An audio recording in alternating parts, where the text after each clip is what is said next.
এখন কেক খান, পরে আপনার কপালে মায়ের আছে, সকালেরটা ভুলিনি। না মানে, এরপর ঐশী আমাকে কেক খাইয়ে দিল, তারপর চলে গেল।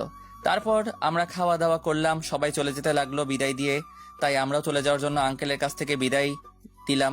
বিদায় দিয়ে ঐশীর কাছে আসলাম।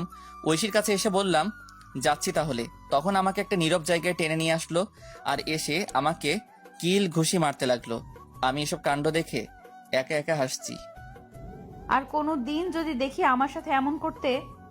আর করব না, এবার খুশি? খুশি, সাবধানে যেও। এরপর বিদায় দিয়ে চলে আসলাম। আমি জিহাদ আর শান্তকে তাদের বাসায় নামিয়ে দিয়ে আমি আমার বাসায় চলে আসলাম। বাসায় এসে ফ্রেশ হয়ে পড়তে বসলাম। পড়ছি তখনই ঐশী কল দিল। আমি ফোনটা রিসিভ করলাম। আসসালামু আলাইকুম। ওয়ালাইকুম আসসালাম। কি করো? এই তো পড়ছি, তুমি? আমিও পড়তে বসলাম। শোনো না, বলো। আমি না একজনকে ভালোবাসি।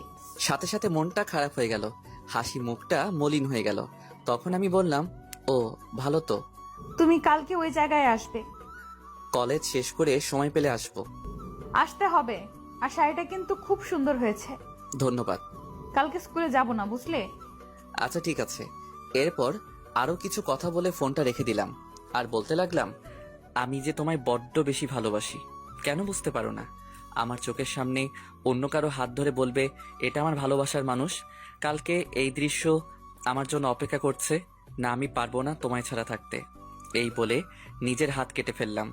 নিজের হাত থেকে যতটা না ব্যথা অনুভব হচ্ছে, তার চেয়ে বেশি কষ্ট হয়েছিল। মনে হচ্ছিল এখনই যদি মারা যেতাম হয়তো সবকিছু ঠিক হতো, এটাই ভালো হতো। হঠাৎ মনে হলো কেউ আসছে আমার রুমে। আমি তাড়াতাড়ি করে রুম থেকে ব্যান্ডেজ নিয়ে ওয়াশরুমে চলে গেলাম। ওয়াশরুমে গিয়ে ব্যান্ডেজ করে বের হলাম। বের হতেই আমাকে মা বলতে লাগলো, কি রে, তোর হাতে কি হয়েছে? আসলে পড়ে গেছিলাম তো তাই।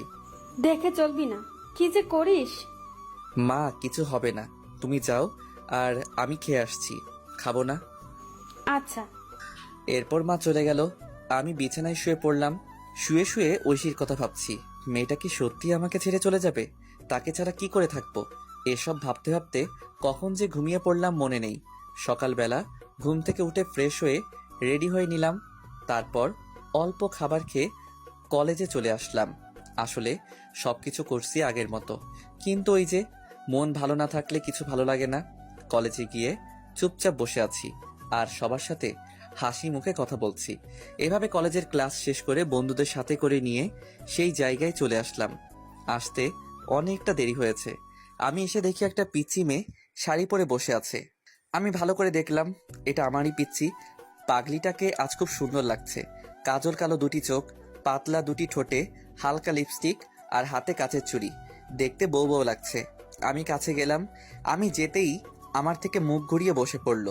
এসব আমার বন্ধুরা দেখে হাসতে হাসতে অন্য পাশে চলে গেল। আমি ঐশীর সামনে গিয়ে বললাম, এই কলেজে ক্লাস ছিল।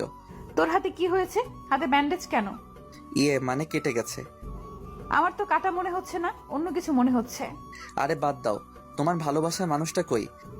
কুত্তা, তুই বুঝতে পারিস না আমি তোকে ভালোবাসি? এই বলে আমাকে জড়িয়ে ধরলো শক্ত করে। আমিও শক্ত করে জড়িয়ে ধরলাম। আমি জানি তুমি আমার জন্য পাগলামি করছো। তুমি কি করে বুঝতে পারলে?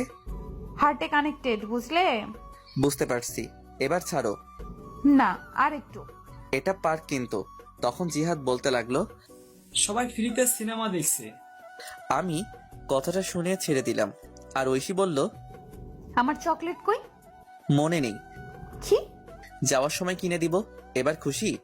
এবার চলো একটু ঘুরবো। এরপর জিহাদ আর শান্ত চলে গেল। তাদের নাকি বাসায় কাজ আছে। আমি ঐশীকে নিয়ে বিকাল পর্যন্ত ঘুরে তাকে একটা রিকশায় তুলে দিয়ে বাসায় চলে আসলাম। বাসায় এসে আপু ঝাড়ি দিতে শুরু করলো। কলেজ কি মাত্র শেষ হলো? আড্ডা দিছি। এত আড্ডা কিসের? আমি কোনো কথা না বলে রুমে গিয়ে ফ্রেশ হয়ে নিলাম। তারপর মাকে বললাম খাবার দিতে। এরপর আমি খাবার খেয়ে ছাদে এসে ঐশীকে কল দিলাম। কল হতেই কল ধরলো। আমি ঐশীর সাথে কথা বলতে লাগলাম। এভাবে চলছিল আমাদের দুষ্টু মিষ্টি ভালোবাসা। 2 বছর পর